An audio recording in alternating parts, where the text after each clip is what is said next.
On the first day of his four-day trip through the Gulf, Trump secured a $600 billion investment pledge from Saudi Arabia and finalized $142 billion in U.S. arms sales to the kingdom. U.S. tech giant NVIDIA saying it will sell hundreds of thousands of AI chips to Saudi Arabia, starting with 18,000 of its newest Blackwell chips to Humane, a new AI startup funded by Saudi's sovereign wealth fund. And AMD also joining in with a $10 billion partnership with Humane to support the region's AI infrastructure. Now, yesterday, Trump visited Qatar, the first U.S. presidential visit to the nation in 23 years. Joining me to weigh in on the deals being inked in the Middle East is Gabriela Berrospi, who is the founder of Latino Wall Street. Gabby, good morning. Thank you so much for joining me. Well, markets rallied at the beginning of the week on the U.S.-China 90-day trade truce, but Trump's trip to the Middle East bringing multi-billion-dollar deals, if not trillions, across tech, defense, as well as aircraft industries. So your first take on the partnerships and investments?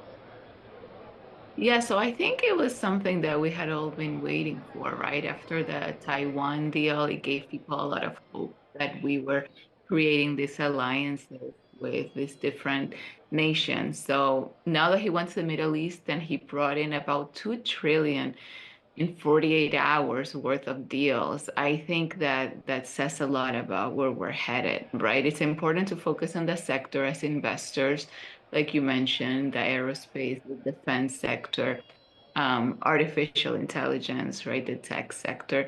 There's a lot that's going to come out of this. And most importantly, we should also focus on all the jobs that it's going to bring. That what they are estimating is about 1 million jobs just from the Qatar deals that were just signed that are worth 1.2 trillion. So that's a lot of jobs, that's a lot of growth, that's a lot of opportunity, and that's a lot of investments that companies, right, that trade in the stock market that will be benefited as a result. And Gabby, as you mentioned, these alliances are not taking place in a vacuum, and it does come at a time when China is also courting its neighbors in Asia as well as in Latin America. So given the fact that we just heard from Walmart earlier this morning in terms of earnings, we got retail sales figures as well as inflation data this week, and also hearing from Powell, what do you think the implications are for the two biggest economies heading forward? Yeah, so I think that we're moving forward in a way we all wanted to see. We didn't want to continue fighting with them, having all this uncertainty and just, creating this enemy.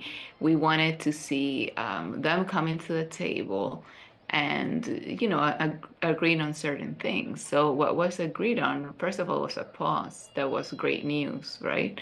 Pause on the tariffs. And the other thing was to lower the tariffs, which everyone knew the percentages they were throwing around was a little, out there. And they're both now collaborating in lowering those percentages, plus the pause. So that's all good news because that means it's moving forward. We're agreeing on certain things. We're making it less tragic than when it originally was, that everyone was like so confused, so freaked out. And that that would reflect on the markets, right? When the markets would panic, especially about the China tariff thing. So I think what's going to come next, it's going to be after the pause, that's what we all want. It's going to be an actual agreement that we can both agree on and be good with, and that will be good for the markets. Okay, Gabby, well, we will have to leave it there, but as always, thank you so much for joining us, and thank you for sharing your insights. Thank you.